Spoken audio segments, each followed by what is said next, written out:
Ever occur to the jury that anybody could have got some of my clothes and stuck them up the furnace? We ain't buying. Yeah, I just lost my wife to cancer and was with her for 15 years. So I was just telling Trey, man, I said it comes to the point for my wife was battling for 8 years. She got diagnosed. So for 8 years, I had to balance creativity, okay, with being supportive. And then in the middle of that, being able to remember my lines, stay focused, as if nothing's happening over here, but knowing it's happening. Then taking that what's happening over here and putting it into my performance also too, while at the same time trying to remain normal in front of people. It don't really work. TK Carter, known for his roles in the 1980s horror classic The Thing and TV's Punky Brewster, has passed away. January 9th, 2026. Deputies push through a quiet door in Duarte, California, responding to a welfare check, and what they find is Thomas Kent Carter, unresponsive on the floor, 69 years old, and alone. No foul play, no headlines, just silence where laughter used to live. 48 years earlier, TK Carter roller skated across John Carpenter's Antarctic hellscape in The Thing. His Nauls so cool under alien terror that horror fans still quote him today. He opened for James Brown at 12, made Punky Brewster's classroom warm when black teachers were rare on screen, won a black reel for playing Addiction's Quiet Devastation on HBO. But Hollywood don't love journeymen the way it loves stars, and after the 80s ended, so did the calls that mattered. No scandal pulled him down, no label war, no meltdown, just the slow, cruel math of an industry that moves on while you're still standing there, still ready, still talented. TK worked until 2023, guest spots and voices, the grind of a man who never quit. And then, alone in a house the world forgot to check on, the roller skates stopped moving. Because sometimes the cruelest part of fame isn't losing it. It's how quiet the room gets when you do. But before that room went quiet, there was noise. The kind that fills you up when you're 12 years old and the spotlight finds your face for the first time. Picture a smoky club somewhere in Southern California, mid-70s. The kind of spot where legends passed through and local kids got 5 minutes to prove they belonged. Thomas Kent Carter steps up. Barely a teenager, all nerves and hunger, and when the music kicks in, he doesn't just perform James Brown. He becomes him, every spin and shout and split-second grin. The crowd roars because this kid ain't playing. He's already working like his life depends on it. Born in New York City in December of 1956, raised in the San Gabriel Valley when black families were still carving space in California suburbs, TK didn't wait for permission to chase the stage. He started doing stand-up at 12, mastering impressions of everyone from Brown to Sammy Davis Jr., slipping into characters the way other kids slipped into sneakers. High school brought a production of The Odd Couple that lit something deeper. Not just the laughs, but the craft, the way you could hold a room with timing and truth. So he hustled, opened for Natalie Cole, Gladys Knight, Luther Vandross when the world was still learning their names. He worked the circuit, built the reps, learned that being good wasn't enough. You had to be ready every single night because you never knew who was watching. The grind back then was different. No viral moments or algorithm boosts, just stages and crowds and the slow burn of building a name. But here's the thing about being the opener. You warm the room, you earn the respect, and then the headliner gets the love. TK knew that rhythm well, knew what it felt like to leave folks wanting more and still walk off stage before the real applause came. The camera test came in '77, a guest spot on Policewoman, nothing flashy, just a chance to prove he could translate stage energy to screen. Then came Corvette Summer in '78, a quick turn as a car wash employee in a Mark Hamill vehicle. '80 brought Seems Like Old Times with Chevy Chase and Goldie Hawn. TK playing Chester, another small piece in somebody else's puzzle. The work was steady, The checks cleared, but these weren't the roles that changed lives. Just rungs on a ladder he couldn't see the top of yet. And then John Carpenter called. 82. The director, fresh off Halloween and Escape from New York, assembling a cast for something cold and claustrophobic and paranoid. A sci-fi horror set in Antarctica where trust dies faster than bodies freeze. T.K. Carter got cast as Nauls, the outpost cook, a man who roller skates through hallways humming Stevie Wonder while an alien tears through his crew one by one. On set, under fog machines pumping synthetic ice into California sound stages, TK found the balance. Comedic warmth against cosmic dread. The guy who cracks jokes right up until the blood test scene when paranoia swallows everyone whole. You can feel it in the performance, the way Nauls moves with this easy confidence that makes his fear hit harder when it finally comes. The nervous laugh of a man realizing the thing might already be inside someone he trusts. The Thing opened that summer to $19.6 million. Decent, but not blockbuster. Critics split on Carpenter's bleak vision. But the movie didn't die. It haunted. VHS tapes circulated, late-night cable played it on loop, and somewhere in the alchemy of home viewing and word of mouth, Nauls became iconic. Decades later, horror fans still quote him, still gif his roller skating entrance, still remember the cook who brought light to the darkest corners of that frozen nightmare. T.K. Carter had given them a character they'd never forget, the kind of role actors pray for their whole careers. Thing is, cult classics don't pay like blockbusters, and niche fame don't open every door. The plans came quick though. 83. CBS gave TK his shot. Not a supporting role, but the lead in Just Our Luck, a sitcom where he played Shabu, a genie trying to navigate modern LA. This was supposed to be it, the kind of breakout that turns character actors into household names. For 13 episodes, TK carried a network show, brought his warmth and timing to prime time, proved he could anchor a series. And then the network pulled the plug.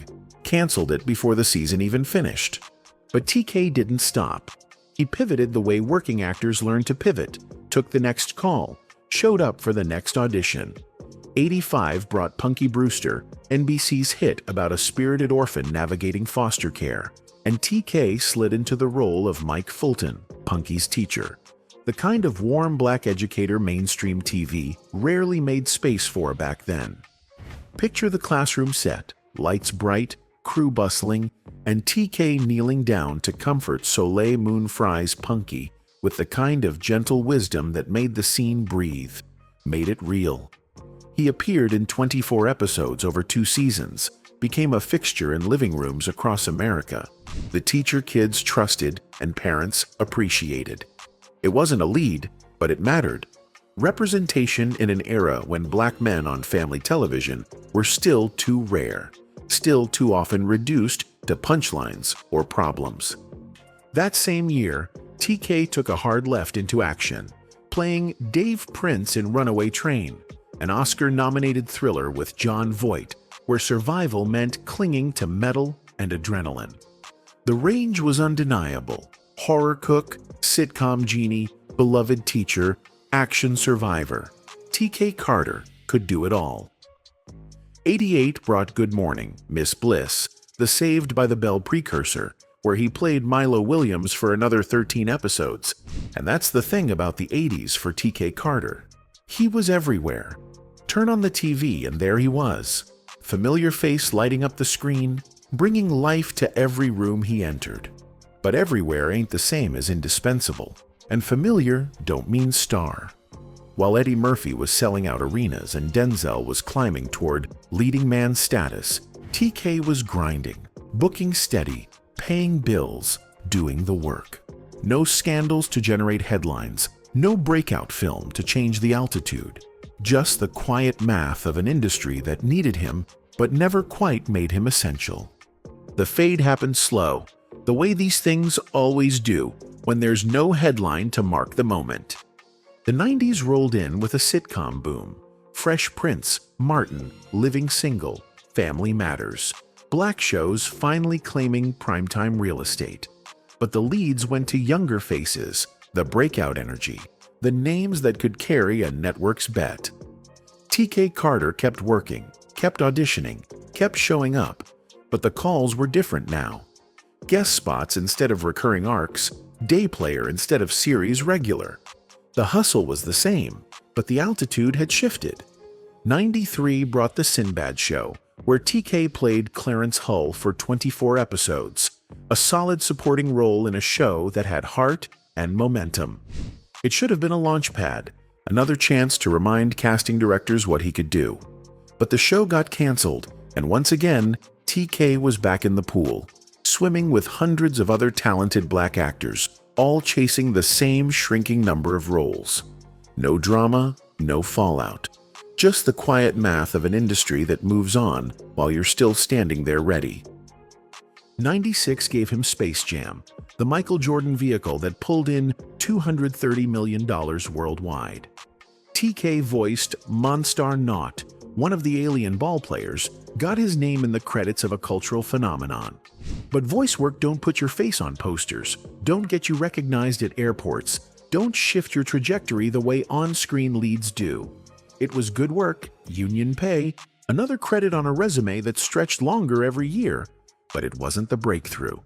And that's the cruel part, the part they don't tell you when you're 12 years old opening for James Brown. Sometimes the industry don't reject you with a scandal or a controversy. Don't burn you down in flames you can point to. Sometimes they just stop calling for the roles that matter. Stop seeing you as the answer to the question they're asking. TK Carter wasn't difficult, wasn't washed up, wasn't problematic. He was just a versatile everyman in an era that wanted breakout stars, a journeyman in a business that only celebrates the journey when it ends in arrival. And then HBO came calling. The call came for The Corner, David Simon's miniseries about addiction and poverty in West Baltimore, a project that demanded raw truth from every actor who touched it. TK wanted the role of Gary McCullough, a man caught in the cyclone of crack addiction, a character written with the kind of depth that don't come around often for black actors playing struggle without stereotype. But the audition wasn't easy to get. Friends had to push, had to make calls, had to convince folks that TK Carter could do more than sitcom warmth and horror movie cool. His agent gave him advice that shifted everything. Don't walk in like you're begging for the part. Walk in like you're meeting collaborators, like the role is already yours, and you're just showing them how it'll sound. So that's what he did. Read the lines, embodied Gary's gentle devastation, let the room feel what he could bring.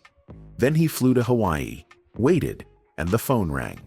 The part was his. 2000 brought The Corner to HBO. 6 episodes of Simon and Ed Burns dissecting systemic collapse through human faces. And TK Carter disappeared into Gary McCullough with a performance that stunned critics. This wasn't comedy, wasn't the everyman warmth audiences knew him for. This was nakedness, the portrayal of addiction's quiet erosion, a man losing himself inch by inch with a gentleness that made it even more heartbreaking. Reviews came in glowing, using words like perfectly captures gentleness, recognizing the craft TK had been honing for 20-plus years. 2001 delivered validation, a Black Reel Award for Best Actor, an NAACP Image Award nomination, the kind of hardware that's supposed to change the conversation. TK spoke about it later with the kind of faith that carried him through every lean season. Said, God could take you somewhere you can't take yourself. He believed that, believed the work mattered more than the timing, believed his moment would come when it was supposed to. But here's what Hollywood don't talk about. You can deliver the performance of your career, win the awards, earn the respect, and still watch the phone go quiet. The roles that came after The Corner weren't leads, weren't the next great drama, weren't the momentum you'd expect from an actor who just proved he could carry emotional weight that heavy. Guest spots on Family Matters, The Steve Harvey Show, the same circuit he'd been running for years. The industry celebrated the performance, gave him the statue, and then kept casting the same way they always had. Back to work meant the long list, the guest spot circuit that separates actors who love the craft from actors who only loved the fame. 2000s, 2010s, 2020s. TK Carter showed up on everything. Malcolm in the Middle, ER, The Practice, the kind of one-episode turns where you come in, do the work, make the scene better, and move on before the audience even catches your name in the credits. 2005 brought a Diet Pepsi commercial, the side hustle every working actor knows. Voice work kept coming. Small film roles dotted the resume. The kind of credits that don't make headlines but keep union insurance active and rent paid. There's no drama in this chapter, no meltdown or breakdown or public bitterness. That's not who TK Carter was. He just kept showing up, kept auditioning, kept believing the work mattered even when the work didn't come with applause. 40 years in the game, and he never forgot what it felt like to be 12 on that stage, hungry and ready, proving himself every single night. 2023 brought his final roles. Cliff on Dave, Lil Dicky's FX comedy, 5 episodes of playing an older character with warmth and wisdom. Then Pike on The Company You Keep, 3 episodes on ABC, another guest spot. No retirement announcements, no farewell tours, just TK Carter still in the mix, still available, still ready when the phone rang. August 2025, he sat down for an interview on the Live from Green Room podcast, talked about the corner, talked about faith, talked about how God could take you places you couldn't take yourself. His voice carried that same steady belief, the understanding that the journey was the point, that showing up with integrity meant something even when the industry didn't reward it the way you hoped. He wasn't bitter, wasn't broken, just present. A man who'd spent 48 years doing what he loved. And then, one January evening, the world stopped checking in. January 9th, 2026, 5:42 in the evening, LA County Sheriff's deputies arrived at a home in Duarte, California, responding to a welfare check. The kind of call that happens when someone hasn't been heard from in too long, when concern turns to dread. They pushed through the door as the sun dropped low over the San Gabriel Valley, the same valley where TK Carter grew up chasing stages and dreams. And what they found was him, 69 years old, unresponsive on the floor, alone in the quiet. No foul play, the report said. Just the end of a life that had been moving since he was 12.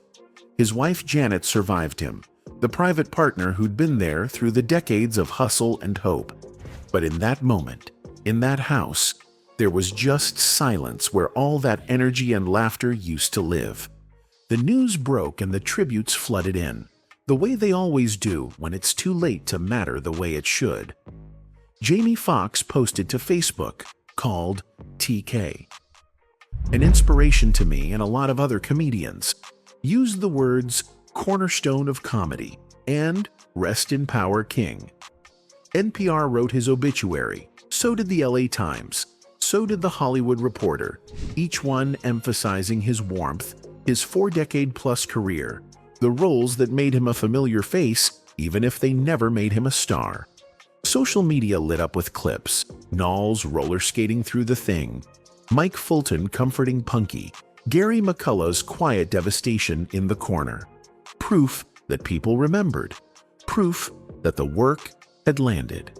But all that love, all those tributes, all that recognition came after the welfare check, after the quiet door in Duarte, after the moment when it could have reminded him that he wasn't forgotten.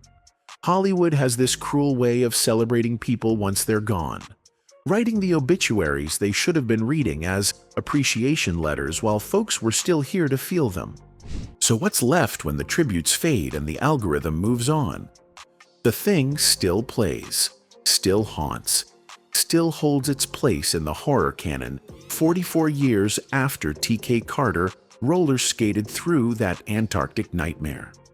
New generations discover Nauls every year, quote his lines, gif his entrance, Recognize the way he brought light to darkness without ever losing the thread of fear.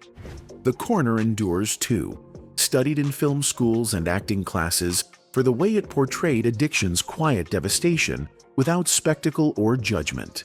TK's Gary McCullough, a masterclass in restraint and humanity. The black reel still sits somewhere, evidence of excellence the industry acknowledged but didn't build on. 2026 brought a surge of interest: YouTube tributes, obituary reads, spiking views, fans revisiting the catalog, rediscovering the August 2025 podcast, where TK talked about faith and timing with the kind of grace that comes from walking a long road without bitterness. But there's no streaming campaign, no major reissue, no documentary deal to capitalize on the moment. Just the work, still there, still solid, still proving what it always proved. TK Carter could do it all. And maybe that's the lesson Hollywood don't want to teach, the story they don't know how to package and sell. TK Carter worked for 48 years. No scandals, no flameouts, no headlines screaming cautionary tale. He just showed up, did the work, brought life to every role, whether it was 13 episodes or one scene. Believed in the craft even when the craft didn't crown him. He was the opposite of the rise and fall narrative this industry loves to peddle. And maybe that's why they never knew what to do with him. Because perseverance without spectacle don't generate clicks, and dignity without drama don't sell.